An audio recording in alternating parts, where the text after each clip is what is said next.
Okay, so this is an article from HBR on mental toughness. This is by Crum and Thomas Kuh, 2015. Can stress be good is the question, okay? So it's interesting. So stress so often is thought as negative, as bad, but there's actually something stress, I call it EU stress or good stress, and it may be something that motivates or fuels us. So what they suggest is that stress can be good. It can show us what actually motivates us, what will get us to move and get off that couch and get off this chair. So it's stress and tension and struggle a lot of times will move us, right? So what they suggest is looking at those life lessons that we can get so many learning points from challenges and life lessons and quote unquote failures. When I listened to Oprah, one of her common lines is that life keeps putting the same challenge in front of us until we learn from it. So life keeps trying to teach us something, and the lessons are going to get bigger and bigger and stronger until we get it. So hopefully we take some time to figure out, what did motivate us? Why did we make that call? Why did we take that new job? Why did we go for that promotion? Something was motivating us.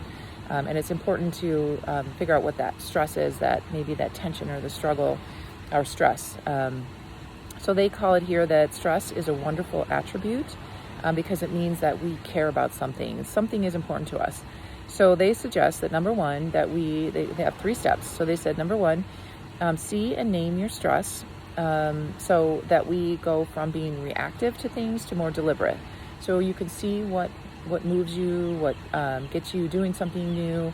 And if you're trying to evade stress, maybe that's counterproductive because really it would be better to name it and see what actually motivates you. So if let's just say you're interested in weight loss or something, and so you're looking around for anything related to weight loss or fitness, and you're stressed by it because you're looking for an answer. I could tell you something. So my husband and I are kind of thinking about retirement age. So what stresses us is where do we get the best information? What's the best resource? Who do we talk to? How many people do we have to talk to? That's kind of a stressor. But what that does now, what this article is telling me, that's important to us because we want to make sure we've done the best things for our kids and our community, and we can share our resources with what's important to us, right? And that we have enough to care for ourselves and, of course, our kids and hopefully our community. So that would be evading that, like saying I'm not going to think about that, they're suggesting counterproductive. I might as well kind of lean into that a little bit, be more deliberative. So it says to seek out feedback, to learn and grow from it, and to acknowledge that this is something that maybe could help us to transform. So step one, see and name your stress. Move from reactive to deliberate. Don't go from evading it, trying to evade it. That's counterproductive because it's still there. That means that's something that is teaching us, or it is meaning that we care about that thing. Okay, so step 2 is to own it. So the stress about what matters is what's important to us. So we have to own that is important to us. Like right now, figuring that out is important to me at this life stage that we're in. We're putting our last kid through college, and that matters to me that we are all set financially, right? And the stakes matter, and it's important. It's not easy. That's what step 2 is, to own it. So number 1, see and name your stress.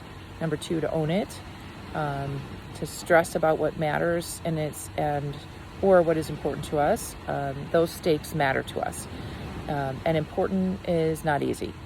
The other thing I guess that's stressful is making sure I'm sharing information with you in a useful way, because I feel like this world needs more resources in the business, in the professional development sector. For leaders, especially because leaders have really big jobs and important roles. And if I can play any role in connecting you to some neuroscience strategies, I'd be honored to do that. So step 1, see and name your stress. Step 2, own it. And step 3 is to use it. So the body's response, so when we get that response, it boosts our body and our mind. It boosts cortisol, it boosts our focus. They're talking about it increases growth hormones. It changes our metabolism, it increases our energy, our alertness, our focus on something. And they said you could think about anxiety as excitement towards something. So 3 steps: see it and name it, own it, and use it because our body will respond to it. Okay, so interesting way to think about stress. Tell me what you think about it. They said stress is a wonderful attribute because it means we care about something. So that's interesting. So Elia Crum and Thomas, maybe it's Thomas Crum. Maybe they're related. Okay, so 2015. Okay, so tell me your best learnings. So if you think stress is positive, are you going to see it and name it, own it, and use it to your advantage? Let me know. Say yes or no in the comments.